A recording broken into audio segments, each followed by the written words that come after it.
नमस्कार, जय हिंद, जय भारत दोस्तों। आज के इस वीडियो लेक्चर में हम जानेंगे क्या है स्ट्रक्चरल फंक्शनलिज्म पर्सपेक्टिव। और जब भी हम बात करते हैं भारतीय समाजशास्त्र की और उसमें स्ट्रक्चरल फंक्शनलिज्म पर्सपेक्टिव की, तो वहाँ पे एम एन श्रीनिवास का नाम ना ये हो नहीं सकता। देखिए, स्ट्रक्चरल फंक्शनलिज्म पर्सपेक्टिव पर्सपेक्टिव का मतलब होता है परिप्रेक्ष्य, किसी भी घटना या वस्तु को देखने, सोचने, समझने का नज़रिया। वो जो नज़रिया होता है वो होता है पर्सपेक्टिव। आइए समझते हैं क्या है स्ट्रक्चरल फंक्शनलिज्म पर्सपेक्टिव या स्ट्रक्चरल फंक्शनलिज्म अप्रोच। देखिए, जब भी हम बात करते हैं स्ट्रक्चर की तो पहले इस शब्द को समझते हैं। स्ट्रक्चर मतलब होता है संरचना। किसी भी बिल्डिंग की संरचना कैसी है, किसी कार की संरचना कैसी है, किसी बाइक, किसी साइकिल की या किसी वस्तु की बनावट कैसी है, हमारे शरीर की संरचना कैसी है। संरचना मतलब कई सारे पार्ट्स को मिला के बनने वाला एक बॉडी, एक ऐसा ढांचा जिसके कुछ कार्य होंगे। फंक्शनलिज्म शब्द को तोड़ते हैं। फंक्शन मीन्स होता है प्रकार। आम भाषा में अगर बोलें तो उस चीज़ का कार्य या उसका काम या उसके द्वारा संपादित किए जाने वाले कार्य को हम बोलते हैं फंक्शन। लेकिन समाजशास्त्र की भाषा में से बोलते हैं प्रकारवाद, यानी कि जिस प्रकार भवन, अगर हम भवन की बात करें तो भवन किस कार्य आता है, वहाँ रहने के लिए, उसमें आप व्यापार कर सकते हैं। तो स्ट्रक्चरल फंक्शनलिज्म एक आम भाषा में अगर हम कहें तो एक ऐसा विधान, एक ऐसी विधि, एक ऐसा अप्रोच, एक ऐसा पर्सपेक्टिव, एक ऐसा नज़रिया जहां हम समाज को, सामाजिक ताने बाने को एक संरचनागत रूप से देखते हैं और उस संरचना के जो प्रकार हैं, यानी उसके जो फंक्शंस है, उसके जो कार्य हैं, उसके साथ मिला के देखते हैं। देखिए, जब संरचना होगी, जैसे बॉडी है तो बॉडी के फंक्शंस भी होंगे, उसी प्रकार जब फंक्शंस होंगे इट मीन्स उसका एक स्ट्रक्चर होगा। जब बात करते हैं भारत में संरचना प्रकारवाद की तो उसमें कई सारे नाम आते हैं, जिसमें सबसे प्रमुख नाम है एम एन श्रीनिवास और एस सी दुबे का। पर यहाँ आज के इस वीडियो लेक्चर में हम एम एन श्रीनिवास को प्रमुखता से देखेंगे। एम एन श्रीनिवास एक ऐसा नाम है जिन्होंने भारत में सोशल चेंज, संस्कृतिकरण, कल्चर आदि चीज़ों में इन सारे मुद्दों को समझने के लिए स्ट्रक्चरल फंक्शनलिज्म पर्सपेक्टिव का इस्तेमाल किया या उस नज़रिए को देखा और भारतीय समाजशास्त्र में उसकी नींव रखी।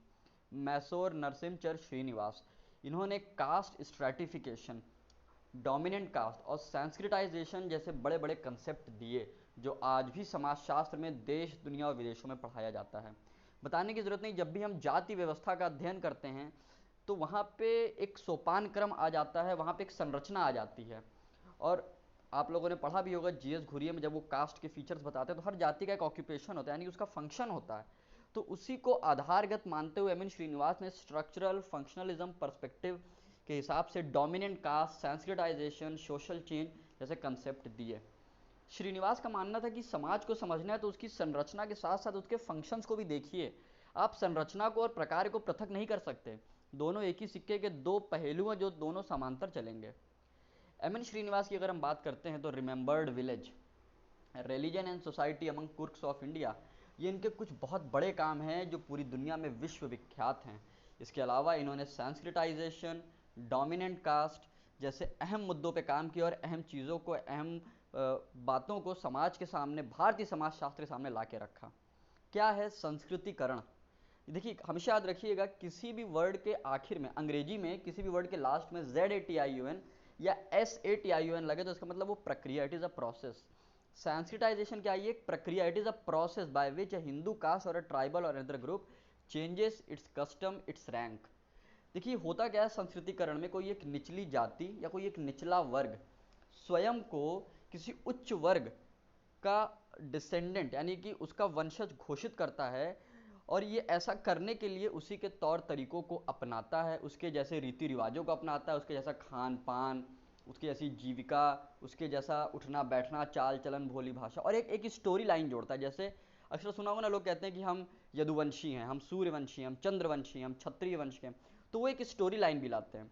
तो कहते हैं संस्कृतिकरण की प्रक्रिया में कोई निम्न वर्ग अपने आप को उच्च वर्ग का या उच्च जाति का बताने के लिए एक स्टोरी, उसके साथ साथ उनके जिस वर्ग में या जिस उच्च वर्ग में उसको जाना है या जिस उच्च जाति में उसको जाना या बनना है, उसकी चीज़ों को अपना के वैसा साबित करता है और एक समय के उपरांत वह यह साबित कर ले जाता है।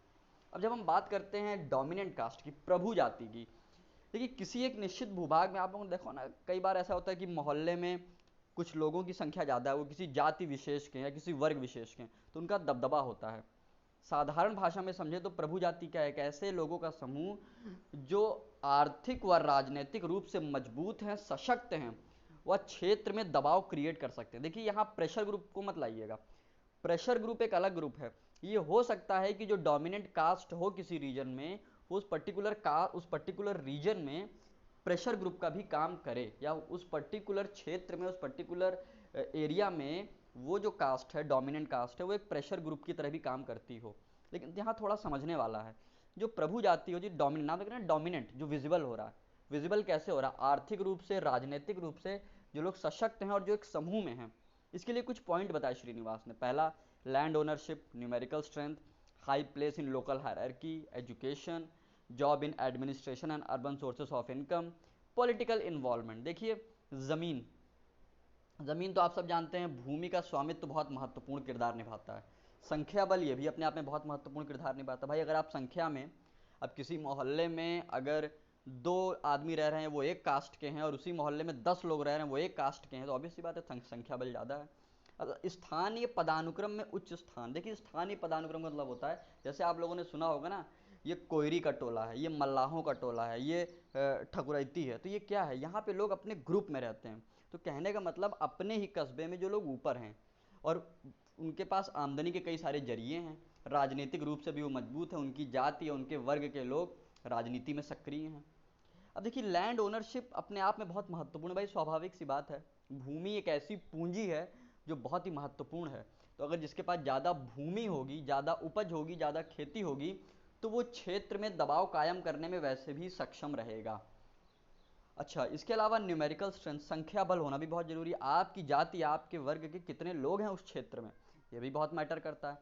लोकल हायरार्की का मतलब हुआ कि जहाँ पर आप रह रहे हैं, जिस लोकेलिटी में, उस लोकेलिटी में, उस क्षेत्र में आपका दबदबा, आपका एक ऊंचा स्थान हो। ऊंचा स्थान आर्थिक, सामाजिक, पहनावे और शिक्षा से आता है।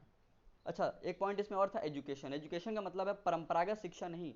जैसे होता है ना, बहुत से लोग होते हैं गांव कस्बे में, वो छोटी कास्ट के हैं, छोटे क्लास में हैं, ज़्यादा पैसे वाले नहीं हैं, लेकिन उनके बच्चे बड़ी यूनिवर्सिटी से पढ़े, विदेशों से पढ़े, तो क्षेत्र में उनका दबाव अपने आप बन जाता है। उसी प्रकार कोई निम्न वर्ग का, किसी निम्न जाति का बच्चा पढ़ लिख के प्रोफेसर बन गया, डीएम एसपी बन गया, तो उसके पास शासन प्रशासन में जॉब आ गई। और इसके अलावा मान लीजिए कोई ऐसा व्यक्ति है जो पढ़ लिख लिया, क्षेत्र में दबदबा भी है, उच्च स्थान पे भी है, और इसके साथ ही उसके आमदनी के कई सारे जरिए हैं। वो खेती भी करता है, नौकरी भी करता है, ब्याज पे पैसे भी देता है। तो बहुत सारे, ये सारे फैक्टर्स जब मिलते हैं तब किसी जाति या जाति के समूह को प्रभु जाति बना देते हैं। इसी को हम कहते हैं डोमिनेंट कास्ट। देखिए जब श्रीनिवास की बात करते हैं तो श्रीनिवास ने रिलीजन पे भी काम किया है। और रिलीजन का मतलब यहाँ मैं ये नहीं कहूँगा कि देखिए श्रीनिवास को समझना है तो उनकी पहले पद्धति को समझिए। जब हम धर्म की बात करते हैं या संस्कृति की बात करते हैं तो वहाँ पे संरचना बहुत महत्वपूर्ण होती है। और श्रीनिवास ने जब संस्कृतिकरण की अवधारणा दी, जब श्रीनिवास ने प्रभु जाति की अवधारणा दी, तो वहाँ उन्होंने इस बात का बहुत ख्याल रखा था कि इसकी संरचना क्या है और उस संरचना का प्रकार यानी कि उसका फंक्शन क्या है। जैसे डोमिनेंट कास्ट में वो पहले कास्ट सिस्टम की एक संरचना की बात करते हैं और फिर उसके बाद उसके फंक्शन की। भाई स्वाभाविक सी बात है, जब जाति मजबूत होगी, सशक्त होगी, तभी तो वो प्रभु बन पाएगी। प्रभु बनना ये क्या है, उसका ये एक प्रकार है। और क्योंकि वह जाति व्यवस्था उसका एक सोपान क्रम है, तो वो उसकी संरचना है। तो जब हम एम एन श्रीनिवास की या संरचनावादी या संरचना प्रकार्यवादी परिप्रेक्ष्य की बात करते हैं तो सदैव ध्यान रखिएगा, ये एक ऐसा परिप्रेक्ष्य है जहाँ पे हम संरचना के साथ साथ प्रकार्यों को ध्यान में रखते हुए किसी सिद्धांत या किसी विषय को प्रतिपादित करते हैं। धन्यवाद।